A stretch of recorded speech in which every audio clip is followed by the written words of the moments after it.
If being blessed was a curse, it would be Ryōta Kise, the undeniable prodigy of the generation of miracles. From being the youngest member to start basketball at the legendary Teiko team, to becoming the ace that would do anything for his team at Kaijo High. You know what? This is the perfect time to take a break. Don't forget to like, comment, share, subscribe. Enjoy.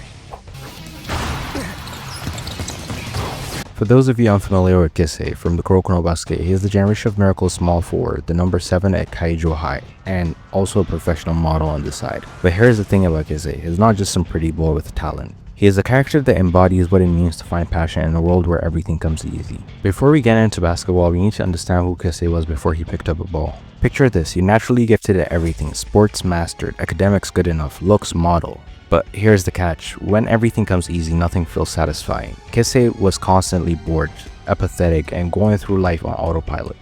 He would master sports immediately and run out opponents just as fast.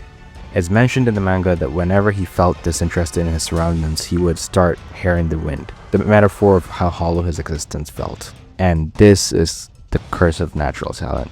When you don't have to struggle for anything, nothing has value. Basketball, huh?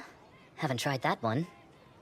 Come to think of it, I heard our school had a pretty strong team. To understand this genius, we have to rewind back to see how it all began for him. I've perfected my looks, I'm dominating sports, and my grades aren't half bad. Yet I'm bored out of my mind. I guess sports would be cool, if they weren't all so easy to master. An insane prodigy who could kick my ass would be nice. Everything changed when Kise entered Takeover during no high. In the basketball club, for the first time, Kise found people that he couldn't immediately surpass. Awomine, Midorima, Murasakibara, and Akashi. These weren't just good enough players, they were monsters. Amongst all of them, one player caught his attention more than anyone, Awomine Daiki. When Kise first faced Awomine in practice, he lost. And you know what he felt? Not just frustration, but happiness. He couldn't stop grinning. For the first time, he found somebody that was so amazing that he couldn't hold a candle to them. This was where Kise's journey truly began. Not when he started winning, but when he started losing. Here we are. Today is the day. Now let's talk about what makes Kise special, his copying ability. Due to his insane visual comprehension skills, Kise only needs to see a technique once to completely replicate it. But it doesn't stop there, he copies the move, executes it with more power and speed than the original. This made him one of the most creative and versatile players on the court. But early on, his copying had limitations. He couldn't copy moves from players significantly stronger than him. His copying worked because his physical abilities were already on par with his targets. This is why, despite having the shortest basketball career of the generation of miracles, he could keep up with his former teammates.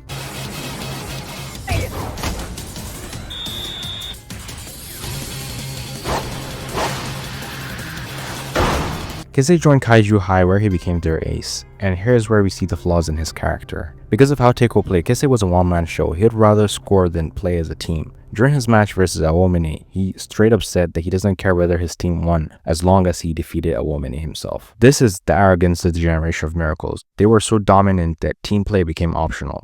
But Kise's first loss to Kuroko and Seren changed everything.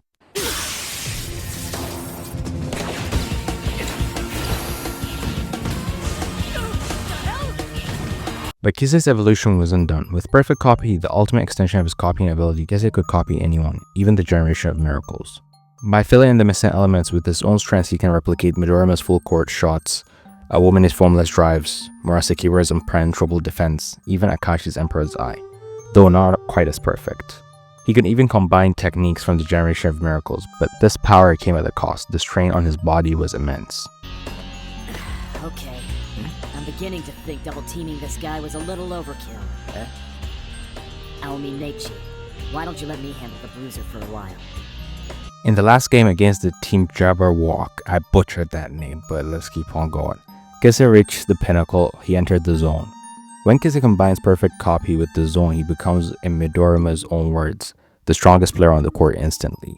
His speed and strength drastically increase. But the stamina drain is insane. He can only maintain the state for only 3 minutes before his body completely gives out, unable to move even a single inch.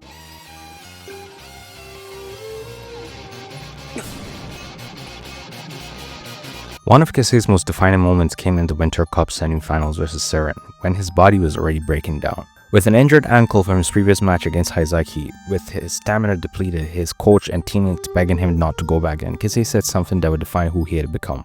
Kise said, "Coach, is the Aces team to lead the team to victory, right? If I don't go back in, I don't deserve to be called the ace. I'll definitely regret it if I don't go back out there, because I love this team."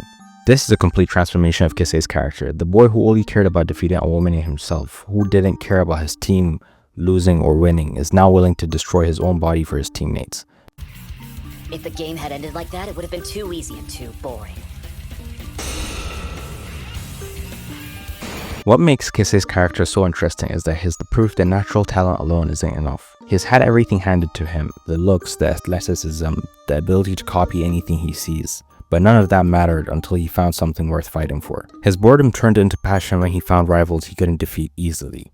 His arrogance to teamwork when he tasted defeat. Kise's journey is about finding meaning in a world where everything comes easy. It's about understanding that being the strongest isn't the same as being undefeated. From the bored prodigy who could master anything to the passionate ace who would risk everything for 5 more seconds on the court with his team. That's the evolution of Kise, the Golden Copycat. In the end, Kise's greatest ability isn't his perfect copy, it's his ability to evolve, not just as a player but as a person. And that's what makes him one of the most compelling characters in Kuroko no Basket. But yeah, let us know what you think of Kise. Do you think he's the strongest character in the Generation of Miracles? Who do you want us to see us cover next? If Kise is not your favorite, let us know down below in the comments. Spoiler alert, mine is Awomini, but yeah, don't forget to like, comment, share, subscribe. Bums out.